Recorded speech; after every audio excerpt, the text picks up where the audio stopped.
Namaste to all of you and welcome back to my channel.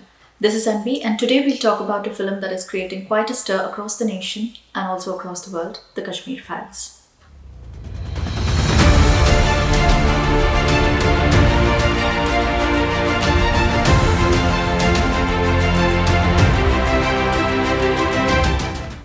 You can only review something that has been created or made with the use of imagination.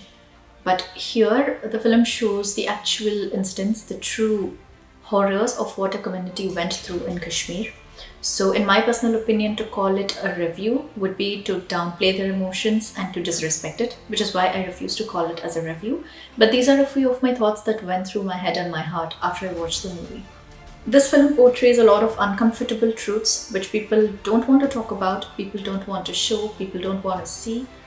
Truths that haven't been shown until now. And because it shows these uncomfortable truths, it really evokes the pain and the grief that the Kashmiri Pandit community has gone through and is still going through. I have been following a lot of other YouTube videos and reviews and debates and articles, and at the outset I would like to say that it really pains to see people call this as a propaganda movie or as a movie that fuels hatred towards a particular community. I mean, if you call the lived reality, the lived pain of a community as a propaganda and as fueling hatred against another community, then it means that you are more worried about people feeling bad than about people being killed. The film is a proof of how powerful a medium of art can be, especially when it comes to reflecting on society and to making sure that the generations that follow can know the actual truths. Now that is what the paintings of the past do, the writings of the past do. Such works are a combination of art, of research, and they are a way of documenting the real life events of a particular time and place and of what the society went through at that time. This film is like a balance between being a documentary and being a film. About 4 to 5 separate incidents, real life incidents, have been taken together, have been meshed together into a narrative. And a particular family is shown going through these incidents, through these events, to create a sense of narrative, a continuity. For those of you who do not know, the main incident, or rather the peak of the genocide, happened on the night of the 19th of January 1990, when over 5 lakh Kashmiri Pandits were driven out from their homes and made to live like refugees in their own country. Those of you that are not very well versed with Indian history, or rather should I say the actual history of India rather than the whitewashed one, you might actually not be aware of these incidents and of these atrocities. The Kashmir issue at present might seem to you just like a mere political issue. Or you might even believe that it is the majoritarian Indian state that has now occupied Kashmir. The very name Kashmir comes from a Hindu sage, Kashyapa, Rishi Kashyapa, who went to the Kashmir mountains centuries ago, meditated there, and from Kashyapa came Kashmir. So before I continue, my humble request is that no matter what your political stance is, no matter what you believe in, it might be better to know a little more, to do a little bit more research before you say that the entire film which portrays the genocide of a community is just mere propaganda. As I said, the culmination was on the 19th of January 1990, but of course it was a continuous effort over several years. I think it would not be wrong to say a continuous effort over several centuries to empty the valley, to empty Kashmir of the Pandits, of the Hindus. There are various historical documents, historical writings, if you are interested to know more about the history of Kashmir, the actual history of Kashmir. Coming to the recent times, you can also look at the incidents like the Vandhama massacre, the Nadi Marg massacre, the Amarnath pilgrimage massacre, etc., etc., etc. The list is really long. I think that this is a really important film. Why is this an important film? Because it talks about a tragedy. It documents a tragedy that has not been talked about and that people are actually not aware of. In fact, I was surprised when I was speaking to some of my friends and they said that they were not aware that a community called as the Kashmiri Pandits, who were indigenous to Kashmir, actually existed, or that a genocide of the scale that has happened actually has happened just 32 years back. Some of them also said that they actually thought this might be a period film where they talk about the ancient times of Kashmir where the invasion happened and whatnot. This just goes to show to the extent of ignorance of our own history, of our education system, and the failure at multiple levels to protect, preserve, and to stand up for our own identity. Now, if you are someone who has watched the film and if you think that any of the incidents there are exaggerated or over dramatized or romanticized or have been done with the mere agenda of fueling hatred against another community, another set of people, then I would really encourage you to go do your research, as I mentioned before. There are several testimonials by the families, by the victims who have suffered through this massacre. Now, going by the people's reactions in the theatre across the country and also in the theatres across here, as I see, I think this marks an important point in our political and social commentary. On the one hand, you have people who are standing up for the Pandits, who are really feeling pained at their grief and their tragedy, and they are demanding justice. And on the other hand, you have people, as I said, who are trivializing the entire thing and calling it as an agenda. These, I think, are proofs of the actual battle that is happening in the heart of India at the minute. This battle between two political ideologies, and the cost of it is our identity, our lives, our breath, and the very Indian soul.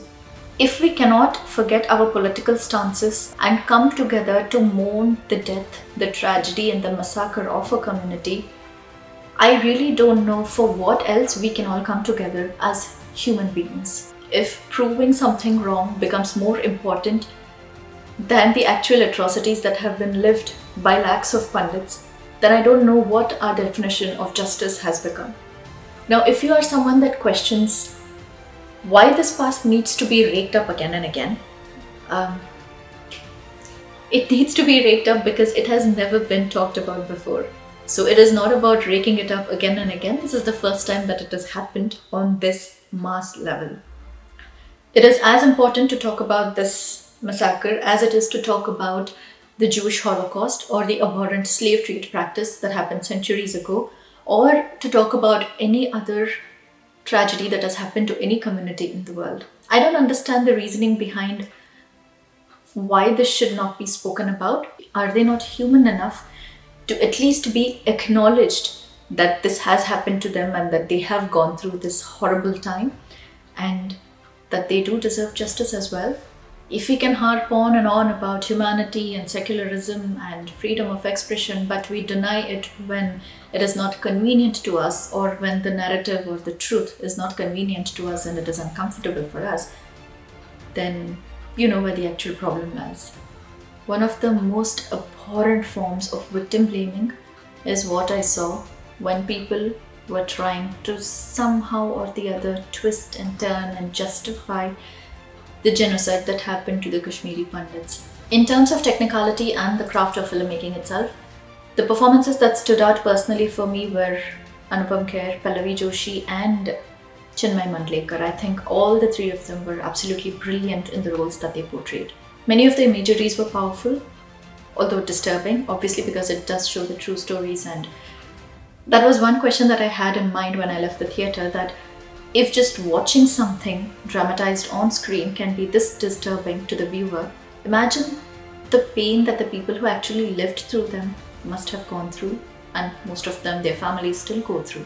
In terms of where the film could have been stronger, I felt that the characters and their relationships could have been explored and depicted a bit more sensitively and with a bit more depth. For example, the relationship between Pallavi Joshi's character, the teacher Radhika Menon, and Krishna, who plays her student, the role of a student.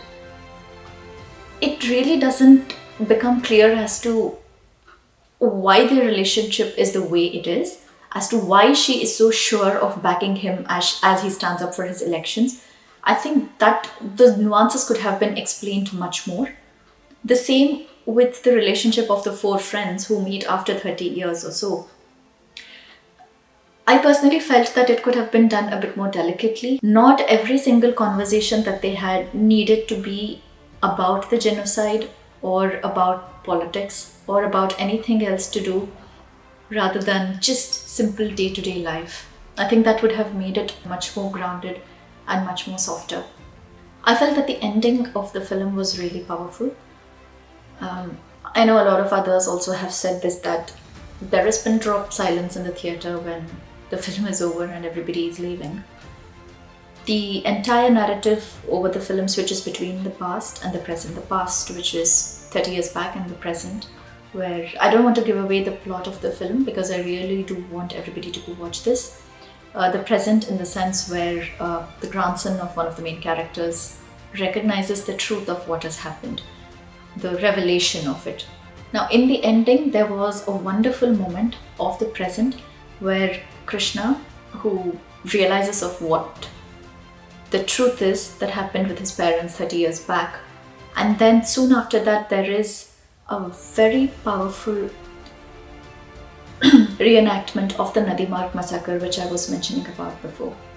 So the film does end on a note where, as you leave the theatre, you actually leave with the past and not with the present, which means that the past is still not changed. Of course, the past cannot change, but the fact that nothing has yet been done concretely is the most obvious message that you leave with. I would definitely recommend all Indians, not just Indians, I would recommend everybody to go and watch this film. If you have watched the film, let me know in the comments what you thought about it. Because if you really do want to know the truth, if you are really out to seek the truth, it is not hidden from any of us. It is out there for all of us to go and seek.